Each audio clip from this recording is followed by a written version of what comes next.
All the snow's gonna melt pretty quick, huh?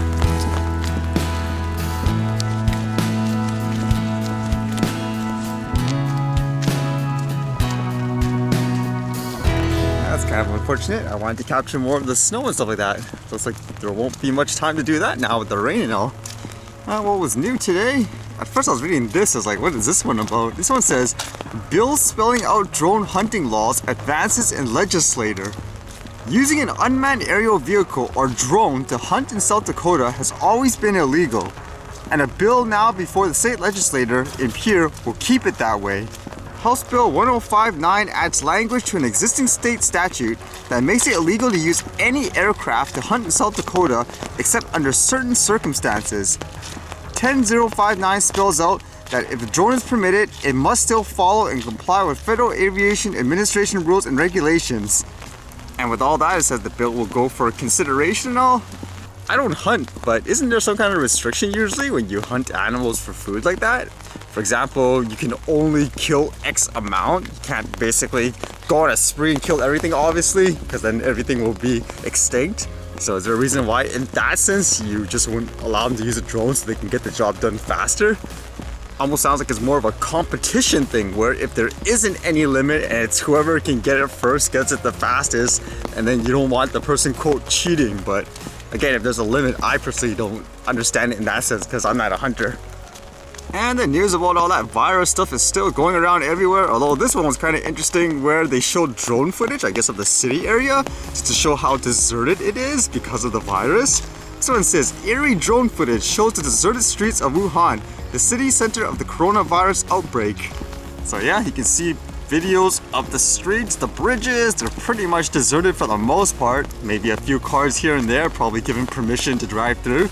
Look kind of cinematic, I guess, from a movie, I guess you could say.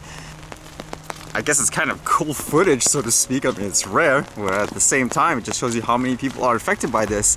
I know here, in general, the hysteria and stuff is pretty big for a lot of people. For example, I know restaurants have to close down because people are so afraid of just going for like a Chinese restaurant, for example. So a lot of them have to lay off staff and all that. There's even social media posts of signs being posted where if you came from like China or something like that, you're not welcome like into the business. So who knows how long this will take. Although it is kind of interesting to read some, I guess, reports how just in terms of viruses and stuff, things like the flu is way more rampant and it kills more people. But obviously this one is more recent, so there's more, I guess, fear about it. And on a little random note, it's kind of interesting reading this, where apparently there was an elementary school trying to raise, I guess, money for whatever reason. And they played, I guess, the movie Lion King during this event. And since they were raising money, I guess you could say they're making a profit. Apparently Disney actually fined them for doing this, so it was kind of interesting. Like here, this person posted, who wants to hear an unbelievable story about how Disney is essentially fining Berkeley's Emerson Elementary School PTA $250 while reaping millions of dollars through a corporate loophole that has decimated public schools across California. So again, this is because they were playing the movie The Lion King in the classroom and stuff, and because I guess they're making money for the event. Well, that's kind of crazy to think about, huh? I guess on one side you could argue, well, copyright is copyright. You have to treat everyone the same regardless of the situation, but it just makes you wonder in so many ways, how did this even happen in general? And at the same time, man, I'm just thinking about things like the money it costs for the lawyer to write the letter. It probably costs them way more overall just to get at this elementary school. So you can read the actual, I guess, letter that the person got. It says, hello, Miss Holmes. My name is etc. etc. I'm assuming it's a lawyer, and I am the copyright license manager with Movie Licensing USA. We are a licensing agent for Walt Disney and most of other major studios. Anytime a movie is shown outside of the home, legal permission is needed to show it as it is considered a public performance. Anytime movies are shown without the proper license, copyright law is violated and the entity showing the movie can be fined by the studios. If a movie is shown for entertainment reason, even in a classroom, it is required by law that the school obtain a public performance license. We received an alert that your school had the Lion King movie event on 11/15/19. Our records do not show that your school has a license with us, our parent company Swank Motion Pictures, for this showing. We are the exclusive licensing agent for 95% of the major studios. So wow, that's pretty harsh, isn't it? It makes me think, doesn't almost every elementary school in the world show some kind of, I guess, movie? Like they bring their own video and they let the class watch it for whatever reason as a reward or whatever? To me, the biggest thing is just, wow, man, going through that extent, like to find a school and all that, just to show like a movie. And to my understanding, I could be wrong, but they said the movie was more played just like there was kids in, obviously, the events. So they're just like, yeah, like here's a room, go watch the movie for fun. Would you say in those cases where it's just one of those, well, the law is the law, so basically you have to side with it, or would you say, no, that's going too far? It just seems so over the top.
And I guess there's no flying today too with the rain. Huh, I guess it's time for the archive.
Alright, see you guys later.